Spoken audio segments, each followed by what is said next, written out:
So ಇದರಿಂದ ಯಾರಿದ್ದಾರೆ ಅವ್ರ ಪತ್ತೆ ಹಚ್ಚಬೇಕು ಅಂತಾರೆ.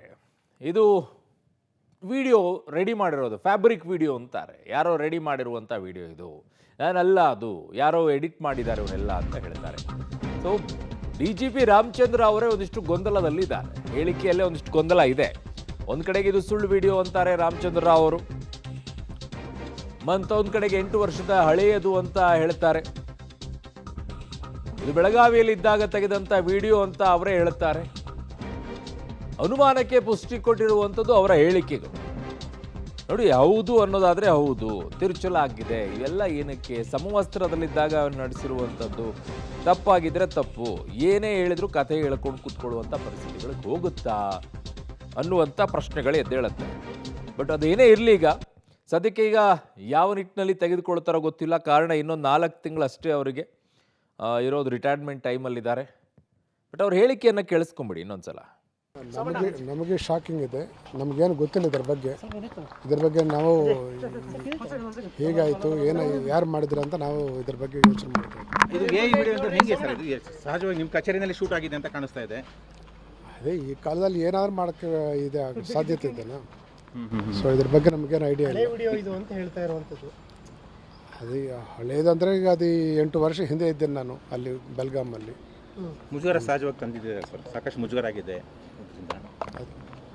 ಈ ಸರ್. ಇದು ಏನು ಹೇಳಲಿಕ್ಕೆ ಬಯಸ್ತೀರಾ ಅಂತ ಈ ಹಂತದಲ್ಲಿ? ನಾನು ಅದ್ರ ಬಗ್ಗೆ ನಾವು ಅಡ್ವೊಕೇಟ್ ಮಾತಾಡಿ ನಾವು ಇದು ಕ್ರಮ ತಗೊಳ್ತೀವಿ. ಇದು ನಮಗೆ ಶಾಕಿಂಗ್, ಇಟ್ಸ್ ಆಲ್ ಫ್ಯಾಬ್ರಿಕೇಟೆಡ್, ಸುಳ್ಳು ಇದು. ಆ ವಿಡಿಯೋ ಎಲ್ಲ ಸುಳ್ಳು ಅಂತ ನಮ್ಗೆ ನಿಮ್ಮ ಸುಳಿವು ಏನಾದ್ರು ಇತ್ತಾ ಸರ್ ಇದ್ರ ಬಗ್ಗೆ ನಮಗೇನು ಐಡಿಯಾ ಇಲ್ಲ. ಯಾವಾಗ ಆಗಿರೋದು, ಇದು ಯಾವಾಗ ಮಾಡಿರೋದು ಗೊತ್ತಿಲ್ಲ. ಆಗಿದ್ರೆ ನನಗೆ ಗೊತ್ತಾಗಲಿಕ್ಕೆ ಇದ್ರ ಬಗ್ಗೆ ತನಿಖೆ ಆಗ್ಬೇಕಂತೀರಾ? ತನಿಖೆ ಆಗಬೇಕು. ಈಗ ಗೃಹ ಸಚಿವರನ್ನ ಭೇಟಿ ಮಾಡಕ್ಕೆ ಬಂದಿದ್ದೀರಾ ಸರ್, ಏನು ಹೇಳಲಿಕ್ಕೆ ಬಯಸ್ತೀರಾ ಅವ್ರಿಗೆ ಅಂತ? ಅಲ್ಲ, ಈ ಥರ ಸುಳ್ಳು ಮಾಹಿತಿ ಹಬ್ಸ್ತಾ ಇದ್ರು, ಅದೇ ಇದ್ರ ಬಗ್ಗೆ.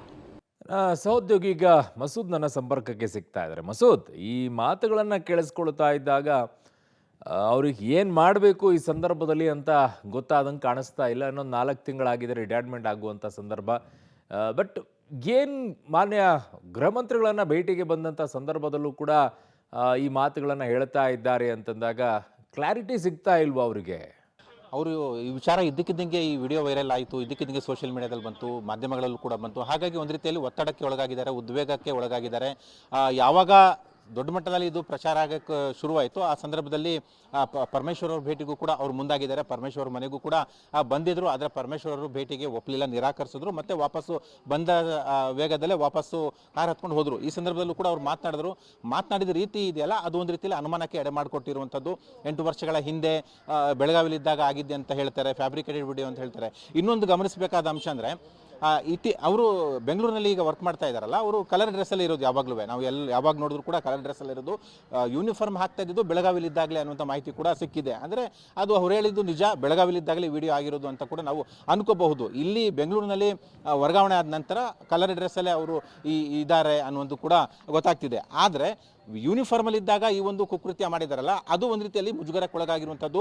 ಸಡನ್ನಾಗಿ ವಿಡಿಯೋ ವೈರಲ್ ಆಯಿತು, ಯಾವ ರೀತಿ ಬಹಿರಂಗ ಆಯಿತು, ಯಾವ ರೀತಿ ಲೀಕ್ ಆಯಿತು, ಯಾರು ಲೀಕೇಜ್ ಮಾಡಿದ್ರು ಅವ್ರಿಗೆ ಗೊತ್ತಿರುತ್ತೆ, ಆದರೆ ಸಾರ್ವಜನಿಕರು ಗೊತ್ತಿರಲ್ಲ.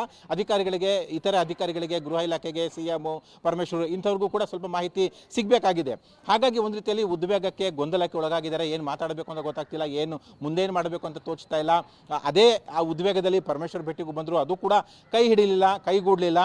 ಈಗ ವಕೀಲರನ್ನ ಭೇಟಿ ಮಾಡೋದಕ್ಕೆ ಅವ್ರು ಹೋಗಿದ್ದಾರೆ. ವಕೀಲರನ್ನ ಭೇಟಿ ಮಾಡಿ ಅವ್ರ ಜೊತೆ ಚರ್ಚೆ ಮಾಡಿ ಮುಂದೆ ಯಾವ ರೀತಿ ಇದನ್ನು ತೆಗೆದುಕೊಂಡು ಹೋಗಬೇಕು ಅನ್ನುವಂಥ ನಿರ್ಧಾರ ಮಾಡ್ತಾರೆ. ಆದರೆ ಏನೆಲ್ಲ ಆಗಿದೆ ಡ್ಯಾಮೇಜು ಅವ್ರಿಗೂ ವೈಯಕ್ತಿಕವಾಗಿ ಅದು ಬೇರೆ, ರಾಜ್ಯ ಸರ್ಕಾರಕ್ಕೆ ಜೊತೆಗೆ CM ಗೃಹ ಸಚಿವರಿಗೆ ಆಗಿರುವಂಥ ಡ್ಯಾಮೇಜ್ ಇದೆಯಲ್ಲ, ಮುಖಭಂಗ, ಅದು ಒಂದು ರೀತಿಯಲ್ಲಿ ಅವರು ಅಂತೂ ಅದನ್ನು ಭರ್ತಿ ಮಾಡೋಕ್ಕಾಗಲ್ಲ. ರಾಜ್ಯ ಸರ್ಕಾರನೇ ಕಠಿಣ ಕ್ರಮದ ಮೂಲಕ ಅದಕ್ಕೊಂದು ದಾರಿ ತೋರಿಸಬೇಕಾಗುತ್ತೆ. ಯಾವ ಕ್ರಮ ತೆಗೆದುಕೊಳ್ಳುತ್ತೆ ರಾಜ್ಯ ಸರ್ಕಾರ, ಅದರ ಆಧಾರದ ಮೇಲೆ ಎಷ್ಟು ಡ್ಯಾಮೇಜ್ ಕಂಟ್ರೋಲ್ ಆಗುತ್ತೆ ಅನ್ನೋದು ಕೂಡ ನಿಂತಿರುತ್ತೆ. ಜೊತೆಗೆ ತನಿಖೆ ಕೂಡ ಸರಿಯಾದ ತನಿಖೆ ಆಗಬೇಕು. ಒಟ್ಟಾರೆಯಾಗಿ ಸದ್ಯದ ಮಟ್ಟಿಗೆ ಅವ್ರ ಹೇಳಿಕೆಯಲ್ಲಿ ಗೊಂದಲ ಇದೆ, ಅನುಮಾನಗಳಿದ್ದಾವೆ, ಅದರ ತನಿಖೆ ಕೂಡ ಆಗಬೇಕು. ಅವರು ಸುಳ್ಳು ಹೇಳ್ತಿದ್ದಾರೆ ಅಂತ ಎಂಥವ್ರಿಗೂ ಕೂಡ ಮೇಲ್ನೋಟಕ್ಕೆ ಗೊತ್ತಾಗುತ್ತೆ.